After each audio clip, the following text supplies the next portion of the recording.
This story was submitted by our subscriber, Anime Wolf Girl 0111. Here's what she writes. Hi there, my name is Zoe, and I'm a subscriber to the channel. So, it happens, I suddenly felt like sharing a story from my distant childhood. How long have you been subscribed here?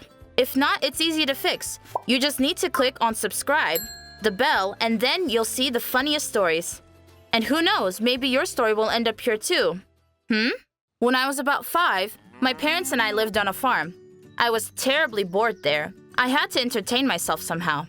I remember my parents were working, planting vegetables, and I was interested in everything, but they wouldn't let me do much. They said I could ruin everything, made me walk on the path, and it was so narrow that I often lost my balance and fell down. And then one day, my father and mother were planting something. I saw beautiful flowers. My parents were a few meters away from me. I decided to please my mother, and I picked a few bunches, and then another and another. I thought she would be so happy now, so I made a huge bouquet and brought it to her with a satisfied look.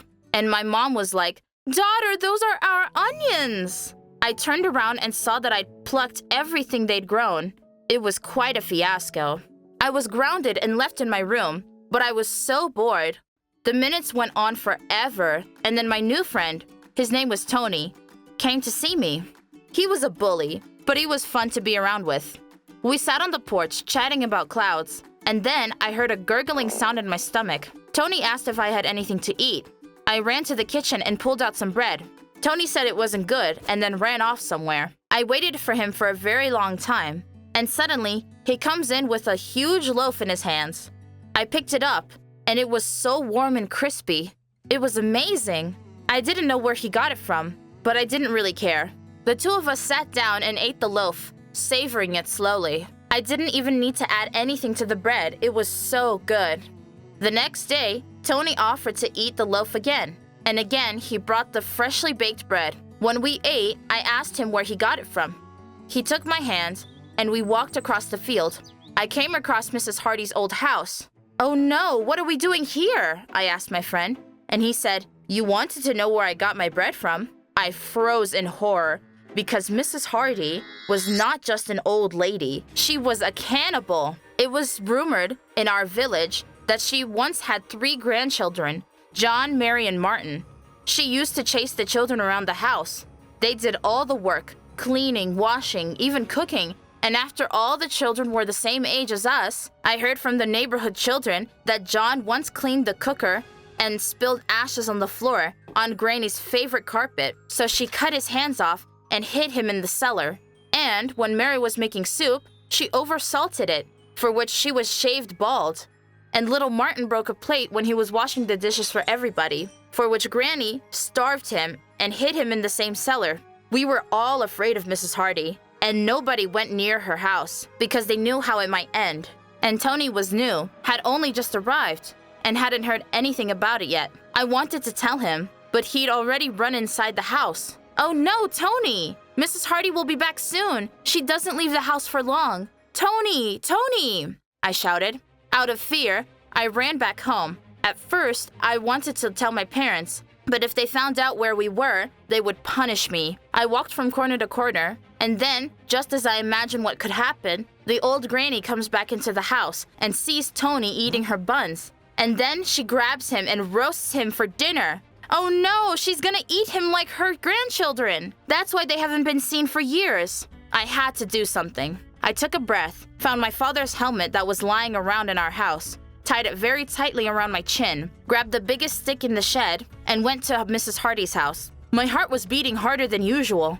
My knees were weak, and my palms were sweating, and the stick was heavy, but I'd already come up with a plan to save my friend. I watched the house from behind the bushes. There was no one there. So quietly, I went inside, closed the door, and like a samurai, held the stick with both my hands, looking around. Suddenly, the floorboards under my feet creaked, and I hid sharply behind the curtain. Silence.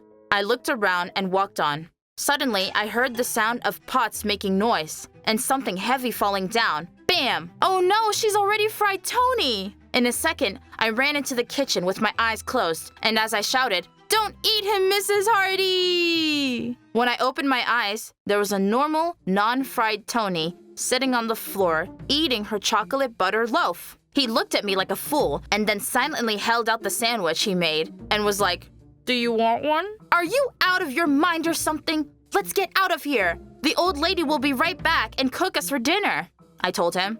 Tony, finishing his sandwich, looked at me with food in his mouth and asked, "You mean this?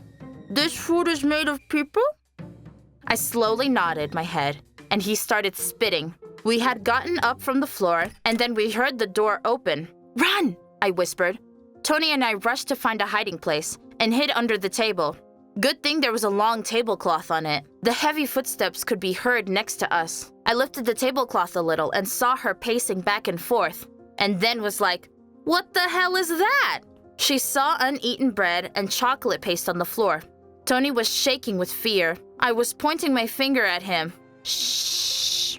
Granny picked up the dishes and leftovers and went. "Looks like there are rats in the house." Oh, how scary it was.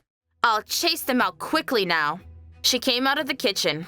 This was our chance. We ran out from under the table and ran into the other room, getting into the living room and hiding behind a chair. Mrs. Hardy cleaned the kitchen and then started walking around the house with a broom. She was setting up traps. Seconds later, the door to the house was locked. That was the end.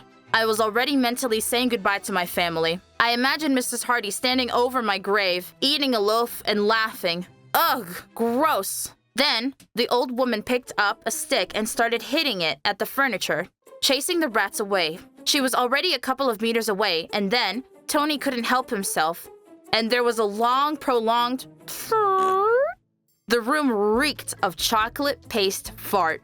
I glanced at Tony angrily, and he was sitting there, red in the face, going, "Sorry, I ate too much." Mrs. Hardy sniffed and was like, "I know you ate my bread. Get out, rats!" At which point, I grabbed a stick and ran out screaming at her. Mrs. Hardy screamed in surprise. Tony just started running around the room in circles and kept farting. I swung the stick at Mrs. Hardy, closed my eyes in fear, and hit her TV. It fell crashing to the floor, shattering. I made Tony yell and fart even more. While Mrs. Hardy was trying to get her bearings, I saw a narrow window open in the kitchen, grabbed Tony, and we ran through the window. He jumped over it, followed me. The idiot farted in my face from the excitement. I closed my eyes, and as I climbed over, I stuck my helmet right through the window. I tried to get free, but nothing came out. And then Mrs. Hardy came up to me and looked at me and was like, "Well, well, well, who do we have here? The rat's name is Zoe, right? Come with me." She pulled me out of the window and tried to get me inside, at which point I screamed frantically, "I only ate your loaf once! Don't eat me! Eat Tony!" For some reason, I farted out of fear too. Mrs. Hardy started laughing. I took advantage of that and ran home. It took me a couple of minutes to get home, and I hid under the bed. I just dove in there and started crying. That's when my parents came in. They were shocked. I tried to tell them, but all that came out was, "Mrs. Hardy almost ate me and Tony farted in my face. I'm stuck. Dad, your helmet's at the old lady's. I don't want to die."